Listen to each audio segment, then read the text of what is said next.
دوستو بالا آخر نسیم شاہ کو لاہور قلندرز کے مالک رانا فواد نے اپنے ٹیم میں شامل کر ہی لیا۔ دوستو رانا فواد نے نسیم شاہ کو شامل کر کے اتنا بڑا ہاتھ مار دیا ہے کہ آپ سوچ بھی نہیں سکتے۔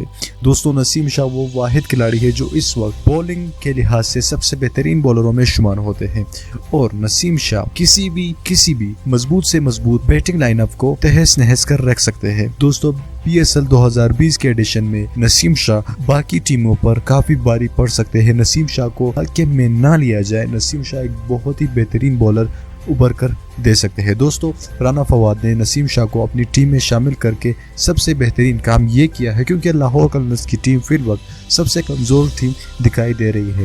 نہ اس کے پاس کوئی فورن پلیئرز ہے، نہ اس کے پاس کوئی پاکستانی کچھ ٹاپ پلیئرز نہیں ہے، کپتان بھی کچھ خاص نہیں ہے۔ نسیم شاہ فی الوقت لاہور قلندرز کی ریڑھ کی ہڈی کا کام کر سکتے ہیں۔ دوستو شاہین شاہ افریدی اور نسیم شاہ اگر بولنگ اٹیک کرے تو کسی بھی بیٹنگ لائن اپ کو تہس نہس کر رکھ سکتے ہیں۔ دوستو نسیم شاہ جو کہ PSL ڈراپ کے وقت کسی بھی ٹیم لینے سے انکار کر رہی تھی، آج اس نے سری لنکا کے خلاف زبردست بولنگ کا مظاہرہ کیا اور 2 وکٹیں اڑا دی پہلے اننگز میں۔ لہٰذا رانا فواد نے بھی یہی فیصلہ کیا کہ اس ہیرے کو جلد سے جلد اپنی ٹیم میں شامل کر لینا چاہیے۔ نسیم شاہ وہ ہیرا ہے جس کو صرف توڑا تراشنے کے بعد دنیا کا بہترین بولر بن سکتا ہے، جس پر شعیب اختر اور دنیا کے بڑے بڑے کرکٹرز کا اعتراف کر چکا ہے کہ اس بولر میں ہم نے وہ خوبی دیکھی جو کسی بھی بڑے سے بڑے بولرز میں ہم نے نہیں دیکھی۔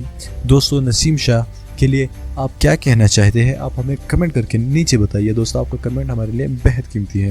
اگر آپ نسیم شاہ کو PSL میں کھیلنے کے لیے دیکھنا چاہتے ہیں تو اس ویڈیو کو لائک کریے اور ہمارے اس چینل کو سبسکرائب کرنا مت بھولیے گا، اور ساتھ ہی اس بیل آئیکن پر بھی کلک کریے تاکہ آپ کو ہر آنے والی نئی ویڈیو کی اپڈیٹس وقت پر مل سکے۔ میں ملتا ہوں آپ سے اگلی ویڈیو میں، تب تک کے لیے مجھے اجازت دیجیے۔ اللہ حافظ۔